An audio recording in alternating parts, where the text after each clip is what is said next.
જય જવાન જય કિસાન. આપણે અત્યારમાં વાડી આવી જાય છીએ. વાડી આવી આપણે નીંદવાનું કામકાજ ચાલુ છે. આપણે નીંદીને વરસાદ આવે પહેલાં નીંદી નાખવાનું છે, નીંદવાનું છે. એટલે આપણે 2-3 જણાને મૂકી જઈએ અને આપણે આજ તો દુકાને બેવાનું, આજ તો બાપા વાડીએ આવવાના છે. એટલે કાંઈ આપણને ટાઈમ બાઈમ મળશે નહીં વાડીનો વિડીયો ઉતારવા. પણ તો જો પડખ્યા કાકાને વાડી પાણી કાકાને ચાલુ છે. કાકાએ કપા નીંદી નાખ્યો, ઢૂંઢી નાખ્યો અને પાછું પાણી ચાલુ કરી દીધું છે. જેમ કે વરસાદને લાગે એવી છે વાર, એટલે અમારા કાકાએ ફરીને પાણી ચાલુ કરી દીધું છે. ચાક ધોરિયામાં પાય છે અને ચાક પાટલામાં પાય છે અને પાયા રાખે છે. કેમ કે વરસાદનું કંઈ ઠેકાણા છે નહીં. એટલે જો આમાં હા પાણી પાઈ દીધું છે. ફરીને પાણી ચાલુ કરી દીધું કે વરસાદ આવો હોય તો આવે, ન આવો કે કાંઈ નહીં. આપણે પાણી છે એટલે ચાલુ કરી દીધું. જો એક મોટર બીજી મોટર ચાલુ કરવા જતા લાગે કાકા આપણે. કાકાને પાવડો મેકાવાનો મેળ જ નહીં આવતો. વાયો તેદુના લગભગ પાવડો લઈને ઢીબાઈ ઢીબ જ કરે છે. એક જ ધારા પાણીમાં છે. રોજ જવું એટલે રોજ પાણી વાળતા હોય, બીજું કાંઈ વાત જ નહીં.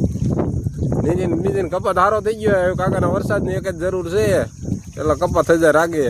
જોકે રાગે જ છે, કપામાં કંઈ વાંધો છે નહીં. પણ તોય અત્યારે હાથી હાંચી નાખ્યો એટલે પાણી તો હરખું હાલે નહીં. એટલે ખાવું પાછી કાકાને કરવી પડે ને કાકા આખા પાટલા હજુતા જ મૂક્યા છે ઢીલા. એટલે કાકાનું કામકાજ થોડુંક બહુ વાગ્યતરો કાકાને કપા. કાકાને પોણા 2 મહિનાનો કપા છે. આપણે તો એ 15-20 દીનો કપા થયો હોય.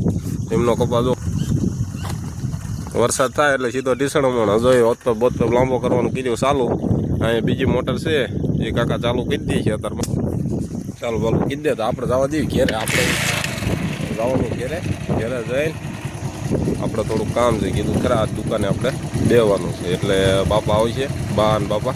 એટલે આપણે હવે જવા દેવી. કાકા હોતો લાંબા કરે. આપણે ઘેર જવા માટે નીકળી જઈએ છીએ અને આપણે ઘરે જઈને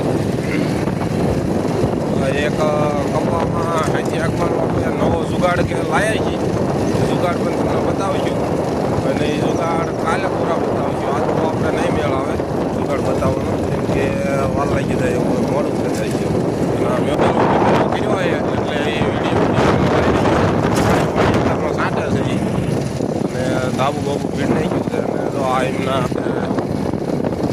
ઘોરા બધા ગાયું ભેંસ્યું આટલી બધી છે. એમ બહુ કોઈને કાંઈ વાંધો એ નહીં. કર્યા રાખે ને ખેડ કરે ઢોરા પૂરા હાથો નીણ બીણ ને આ અંતે વાડીનું કામ કરે તો ફરજો કર્યો હતો. જેમ કે વરસાદ આવે એટલે ઢોરા વાંધોનું બધું વાડિયા કપાણી પડતું એટલે એમને ફરજો કરી નાખ્યો હોય. બાબુ ભીડાઈ ગયું કે કોલમ હવે કાઢે તા ઓલું તો સો વરસાદ થાય એ પહેલાં તો થઈ જશે. એટલે એમને કાંઈ આપણે જનાવરને તકલીફ પડવા તો દેવાય નહીં એ પ્રમાણે. એટલે એમની માટે આપણે ધ્યાન તો રાખવું પડે. એવું બધું છે. જો આ બધાને સાઠિયા ઊભા છે. આખા બધા સાઠિયા આપણે વાડીનો રસ્તો છે. આપણે ઓળા ઘેરે આવ્યા જઈએ. ઘેરે જઈને આપણે જવાનું છે દુકાને આજે. અને આપણે આજ વાડીએ રહેવાનું હોય નહીં. ખાલી આવ્યા હતા અત્યારમાં નીંદવાનું ચાલુ છે. પછી આપણે વાડીએ જવાનું જઈએ. કેમ કે આપણે નીંદવું ગમતું નથી એટલે આપણે વાડીએ નીંદવી નહીં. એટલે આપણે યાર ઘેરે રહીએ. બાપા જાય વાડીએ, બાયની જાય બધા નીચે રાખે. નીચે રાખે પાણી દવા આપણે રહીશું એટલે આપણે હાલ્યા રાખે. જય જવાન જય કિસાન. હવે મળીશું આપણે.